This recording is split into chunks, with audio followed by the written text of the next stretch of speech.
দেখুন, প্রত্যেক বছরই আমাদের জাতীয় রাজস্ব বোর্ড থেকে বা জাতীয় রাজস্বের জন্য একটা আদায়ের লক্ষ্যমাত্রা ধার্য করা হয়।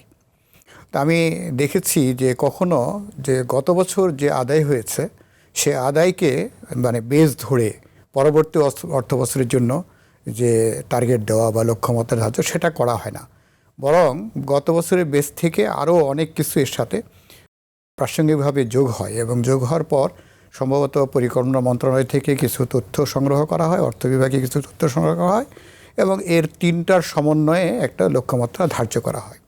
তো অর্থ বিভাগ থেকে যখন এই লক্ষ্যমাত্রা ধার্য করা হয় তখন এই বিষয়গুলো বিবেচনায় নেওয়া হয়, কিন্তু এটার মধ্যে আমরা বেশিরভাগ ক্ষেত্রে দেখছি যে জাতীয় রাজস্ব বোর্ড কর্তৃক এই রাজস্ব লক্ষ্যমাত্রা অর্জনে খুবই কষ্টকর ব্যাপার হয়ে দাঁড়ায়। যেমন গত বছর যে লক্ষ্যমাত্রা ধার্য করা হয়েছিল, পূর্বের প্রত্যেক বছরই কখনোই 15%-এর নিচে লক্ষ্যমাত্রা ধরা হয়নি, অর্থাৎ গত বছর যা আদায় হয়েছে তার উপরে 15% তার উপরে লক্ষ্যমাত্রা দেওয়া হয়, কিন্তু গত বছর দেওয়া হয়েছিল 7.5%, সেটাও এবছর অর্জিত হয়নি।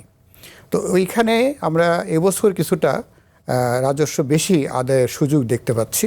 যেমন ধরুন যে গালফ ওয়ারের কারণে বা মধ্যপ্রাচ্যের ক্রাইসিসের কারণে তেলের বা তেল জাতীয় পদার্থের উপরে মূল্য বৃদ্ধি পাচ্ছে।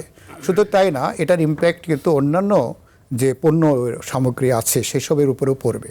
তার ফলে হবে কি যে আমদানি করতে হলে আমাদের বহু জিনিসের উপরে মূল্য বৃদ্ধির সম্মুখীন হতে হবে।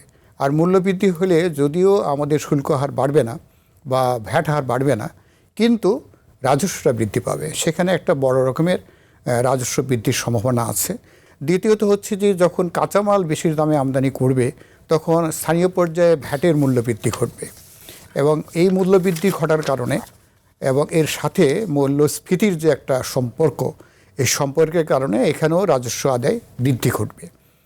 তৃতীয়ত হচ্ছে যে আমরা বাজেটে লক্ষ্য করেছি সরকার বেশ কিছু উন্নয়ন প্রকল্পের কথা বলেছেন, যেমন যমুনা দ্বিতীয় সেতু, মেঘনা তৃতীয় সেতু, কিংবা ঢাকা কুমিল্লা, কুমিল্লা চট্টগ্রাম রাস্তা।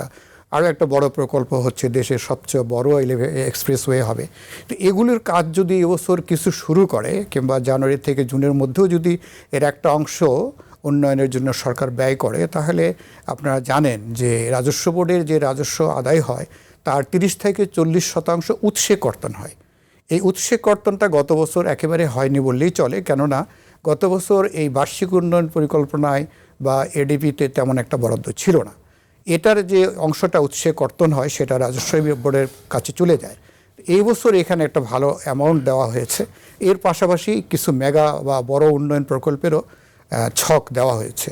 তো এই উন্নয়ন প্রকল্পগুলো যদি বাস্তব হয় এবং এগুলোকে নিয়ে আসা সম্ভব হয় এবং এই ক্ষেত্রে যদি সরকারের ব্যয় হয়, তাহলে সেখান থেকে উৎসে কর্তনের যে 30-40% রাজস্ব, সেই লক্ষ্যমাত্রাটা হয়তোবা রাজস্ব বোর্ড অর্জন করতে পারবে। এখন থাকে 60-70%, সেটা একটা গতানুগতিক গত বছর যা হয়েছে তার চাইতে এবছরে যেটা বললাম মূল্যবৃদ্ধির কারণে বা মুদ্রাস্ফীতির কারণে কিছুটা বৃদ্ধি পাবে।